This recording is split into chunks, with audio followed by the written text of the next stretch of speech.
నమస్తే. ప్రస్తుతం మనతో పాటు సీనియర్ జర్నలిస్ట్ దాము బాలాజీ ఉన్నారు. ఆయనతో మాట్లాడదాం. నమస్తే సార్. నమస్తే సార్, రఘురామకృష్ణరాజు ఆయనకి టీడీపీ నుంచి టికెట్ కన్ఫర్మ్ అయిందని చెప్పేసి నిన్న మాట్లాడుకున్నాం. అండ్ ఈరోజు ఉండి నుంచి ఇస్తున్నారు అని చెప్పేసి అంటున్నారు, అప్పుడే లేదు అని అంటున్నారు, అసలు నాకు ఇవ్వలేదు, ఇంకేది కన్ఫర్మ్ చేయలేదని ఆయనే అంటున్నారు. అసలు ఏం జరుగుతుంది సార్? ఉండి నియోజకవర్గంలో ఏం జరుగుతుంది?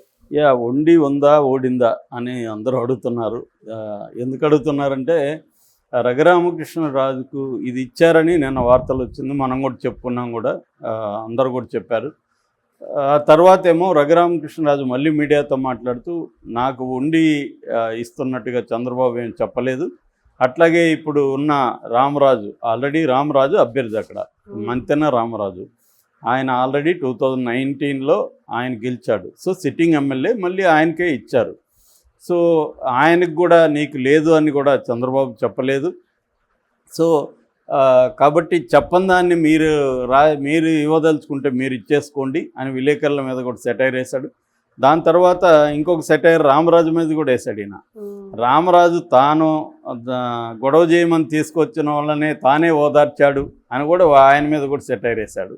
సో రఘురామకృష్ణరాజు సో ఇలా సెటైర్లు వేశాడు. దాని తర్వాత ఆయన ఇప్పటి వరకు నేనైతే పోటీ చేసేది గ్యారంటీ, అది ఎంపీగానా ఎమ్మెల్యేగానా తెలియదు, ఎక్కడనేది కూడా తెలియదు నాకు. అదేంటి విజయనగరం నుంచి కూడా ఆహ్వానం ఉంది. ఇదంతా నిన్న ఆయన ప్రెస్ మీట్లో చెప్పాడు.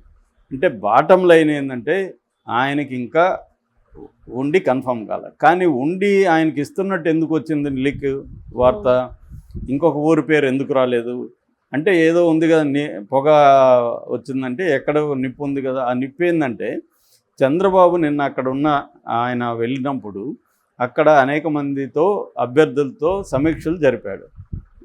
ఈ ఉండి సమీక్ష జరుపుతున్నప్పుడు ఈ మంతెన రామరాజు తర్వాత కలువపూడి శివ అంటారు ఆయన్ని, శివరామరాజు. సో ఈ శివరామరాజు వీళ్ళతో మీరున్నండి, మీతో పని ఉందని చెప్పాడంట. సో దానివల్ల వాళ్ళకి ఏమన్నా ఆల్రెడీ పుకార్లు వస్తున్నాయి ఉండి ఇస్తారని. సో వాళ్ళు ఏమనుకున్నారంటే వాళ్ళకి ఏదో ఇప్పుడు రెగ్యులర్గా పనిచేసే వాళ్ళకి రాజకీయాల్లో ఎక్కడో చోట లీకేజెస్ ఉంటాయిగా. సో ఏ డ్రైవరో లేకపోతే ఏ నీళ్ళు ఇచ్చేవాడో ఎవడో ఒకటి మోస్తాడుగా, అలా వాళ్ళకు ఉంది కాబట్టి వాళ్ళు వచ్చి అక్కడ ధర్నా చేశారు. ఇది మంతెన రామరాజుకే ఇవ్వాలి, ఉండి రామరాజు అడ్డా అనేసి వాళ్ళు నినాదాలు ఇచ్చారు. వీ వాంట్ జస్టిస్ అని ఇచ్చారు. అవన్నీ వీడియోలు ఉన్నాయి.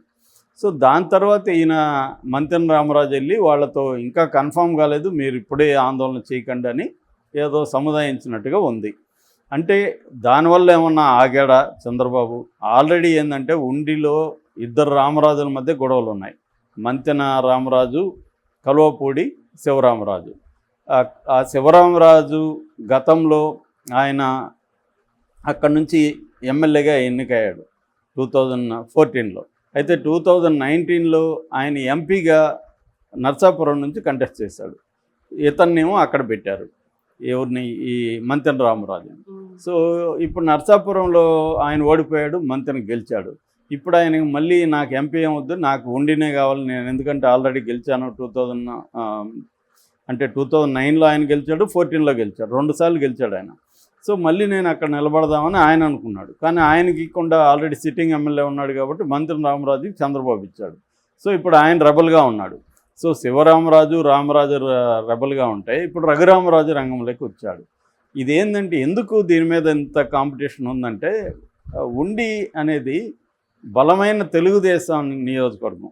దాదాపు ఇప్పుడు 1983 నుంచి ఇప్పటి వరకు 7 సార్లు గెలిచింది తెలుగుదేశం. ఒకే ఒక 2004లో మాత్రమే కాంగ్రెస్ గెలిచింది. సో 1983, 85, 94, 99, 2009, 2014, 2019 7 టైమ్స్ అక్కడ తెలుగుదేశం వాళ్ళే వచ్చారు. సో ఒక వేవ్ ఉన్నప్పుడు కూడా, అంటే 2019లో జగన్ వేవ్ ఉన్నింది కదా, ఓన్లీ 23 వచ్చే తెలియదు. ఆ 23లో కూడా ఇదొకటి అనమాట. అంత బలమైన నియోజకవర్గం. అక్కడ రాజులే ఎక్కువ ఉంటారు. ఇప్పుడు వైసీపీ నుంచి కూడా పివిఎల్ నరసింహారాజే నిలబెట్టారు. సో అందువల్ల అది గెలవడానికి స్కోప్ ఎక్కువ ఉన్న ఇది పైగా అది నరసాపురం నియోజకవర్గంలోనే ఉంటుంది ఉండి కూడా. సో పైగా ఈయన భీమవరం మండలం కూడా ఉండిలోనే ఉంటుంది సో నియోజకవర్గంలో. అందుకని రఘురామకృష్ణరాజు అదైతే సేఫ్ అని అనుకునే అవకాశం ఉంది. కానీ అక్కడ ఆల్రెడీ 2 రాజులు ఉన్నారు, ఇప్పుడు 3వ రాజు. సో ఈ 3 రాజుల మధ్య యుద్ధం స్టార్ట్ అయితే అసలుకే మోసం వస్తుందని చంద్రబాబు ఆపాడా అంటే 2 రాజులు ముందు బుజ్జగించి వాళ్ళని ఒప్పించి తర్వాత ఈయనకి అనౌన్స్ చేయబోతారా అనేది ఎక్కువ మంది అనుకుంటున్నారు. ఎందుకంటే ఆ 2 రాజుల్ని వాళ్ళకి ఏం కావాలో చూసుకొని వాళ్ళకి ఏమన్నా హామీలు ఇచ్చి వాళ్ళని కూడా రఘురామకృష్ణరాజు వైపు తిప్పిస్తే కానీ ఇప్పుడు అనౌన్స్ చేస్తే గొడవలు అవుతాయి.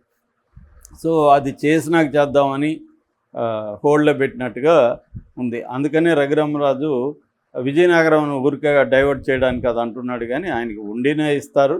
కాకపోతే అక్కడ ఉన్న ఆ రచ్చని కొంచెం తొలగించి వాళ్ళకి ఏం కావాలి, వాళ్ళకి డబ్బులు కావాలా, పదవులు కావాలా, ఏదో ఒకటి చూసి, ఎందుకంటే రఘురామకృష్ణరాజు కూడా బాగా డబ్బున్న వ్యక్తి కాబట్టి ఆయన డబ్బుతో కూడా అవతలను సైలెంట్ చేయడం ఆయన పెద్ద కష్టం కాకపోవచ్చు.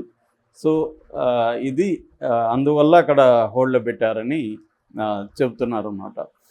సో రఘురామకృష్ణరాజు అయితే ఇచ్చేదైతే గ్యారంటీ అనేది చెప్తున్నారు. నిన్న ఆయనేమో నేను ఏ కండిషన్ పెట్టి చేరలేదు అంటున్నాడు. మళ్ళీ ఒక పక్క ప్రజలు నన్ను ఎమ్మెల్యేగా చూడాలంటున్నారు, ఆయన స్పీకర్గా చూడాలంటున్నారని ప్రజల మీద దోశారు. సో కన్వీనియంట్గా ప్రజలంటే ఆయన చూడాలనుకుంటున్నాడు, ఆయన స్పీకర్ కావాలనుకుంటున్నాడు. ఆ విషయాన్ని చంద్రబాబుకి ప్రజలకు ఒకేసారి తెలియజేస్తున్నాడు అన్నమాట. సో ఆ యాంగిల్లో ఇప్పుడు మరి ఆయనకి ఇస్తారా ఇవ్వరా, ఇస్తే అక్కడ వీళ్ళిద్దరూ గెలిపిస్తారా ఆయన్ను, ఎందుకంటే వీళ్ళిద్దరూ ఆల్రెడీ అసంతృప్తిలో ఉన్నారు. వాళ్ళిద్దరు ఇప్పుడు ఒకటైతే ఈయనకి ఇబ్బంది అవుతుంది. ఎందుకంటే ఈయన బయట నుంచి తెచ్చి ఉంటే నువ్వన్నా ఉండాలి లేకపోతే నేను ఉండాలి, కానీ అతను కూడా అని ఒక ఇది కూడా ఉండే అవకాశం ఉంది. లేదా వాళ్ళిద్దరిని ఏమన్నా అసంతృప్తుల్ని చల్లార్చి వాళ్ళిద్దరిని ఇచ్చేసే అవకాశం ఉంది. ఇప్పుడు మనకి పిఠాపురంలో అదే జరిగింది. పిఠాపురంలో రెబల్గా ఉన్న వర్మని కొంత బుజ్జగించి అతనికి ఎమ్మెల్సీ ఇస్తామని చెప్పి ఏదో చేసి మొత్తానికి అతన్ని పవన్ కళ్యాణ్కి అనుకూలంగా మార్చారు. సో ఇప్పుడు పవన్ కళ్యాణ్ పరిస్థితి చూస్తే వర్మ మీదనే డిపెండ్ అయ్యి అక్కడ ఆయన ప్రచారం చేస్తున్నాడు. సో దానివల్ల జనసేనలో కూడా వ్యతిరేకత వచ్చింది. వర్మ తప్ప మేము కనబడట్లేదు అని కూడా జనసైనికులు ఆవేదన వ్యక్తం చేస్తున్నారు. సో ఇలాగా ఈ ప్రాబ్లమ్స్ ఉంటాయి. ఎందుకంటే కూటమి కాబట్టి ఇప్పుడు జగన్ సింగిల్ పార్టీ, అతనికే అనేక ప్రాబ్లమ్స్ ఉన్నాయి. ఇంకా కూటమిలో ఉండకుండా ఎలా ఉంటుంది? పైగా రఘురామకృష్ణరాజుని అకామిడేట్ చేయాలన్న నైతిక బాధ్యత అయితే చంద్రబాబుది. ఎందుకంటే రఘురామకృష్ణరాజు ఈ 4 ఏళ్లలో ఉపయోగపడింది ఎవరికి? తెలుగుదేశానికి. వీళ్ళు ఉపయోగించుకుంది కూడా తెలుగుదేశం. అందుకనే ఆయన ఆ మధ్య కూడా నన్ను ఏ పార్టీలో మా పార్టీలో చేరలేదు కదా, మేము ఎలాగ ఇస్తామంటున్నారు, 4 ఏళ్ళకి ఉపయోగించుకున్నప్పుడు తెలియదని లమ్ డాష్ తిట్లు కూడా తిట్టాడు ఆయన వాళ్ళని, సో తెలుగుదేశం వాళ్ళని. సో అందుకని ఇప్పుడు ఇవ్వాల్సిన బాధ్యత కూడా ఆయన. కానీ ఇప్పటికీ కూడా ఆయన మైండ్ అంతా కూడా నరసాపురం మీద ఉంది. అది కూడా చంద్రబాబు ఇంకా ట్రై చేస్తున్నాడని చెప్తున్నారు. అది కూడా ఏమైనా ఆప్షన్ ఉందా అనేది కూడా మనకి కొద్ది రోజుల్లో తెలుస్తుంది. ఎందుకంటే ఏలూరు మీరు తీసుకొని నరసాపురం మాకు ఇవ్వండి అని చంద్రబాబు అడుగుతున్నాడు. కానీ ఇదంతా డ్రామాలాగా అనిపిస్తుంది. ఫస్ట్ ఆఫ్ ఆల్ చంద్రబాబుకి తెలీదా ముందు రఘురామకృష్ణరాజు ఇక్కడ ఉన్నాడు, ఆయన ఎప్పటి నుంచో చెప్తున్నాడు ఓపెన్గానే నేను ఇక్కడి నుంచో పోటీ చేస్తాను అంటున్నాడు. రెండోది ఇంకొకటి ఏంటంటే మనకు తెలిసిన విషయం, రఘురామకృష్ణరాజు ఎప్పుడో తెలుగుదేశంలో చేరడానికి ట్రై చేశాడని చంద్రబాబు ఆపాడని కూడా అంటున్నారు. ఎందుకంటే ఇది బీజేపీ అడుగుతుంది. సో బీజేపీకి వెళ్తే నువ్వు బీజేపీలో జాయిన్ అయ్యి చేద్దు అని రఘురామకృష్ణరాజుకి హామీ ఇచ్చాడు. మరి అట్లాంటి హామీ ఇచ్చినప్పుడు చంద్రబాబు బీజేపీ వాళ్ళతో మాట్లాడలేదా క్లియర్గా?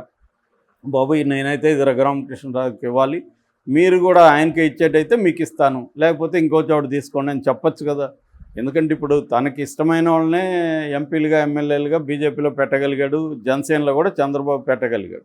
ఆ హోల్డ్ చంద్రబాబుకు ఉంది 2 పార్టీల మీద.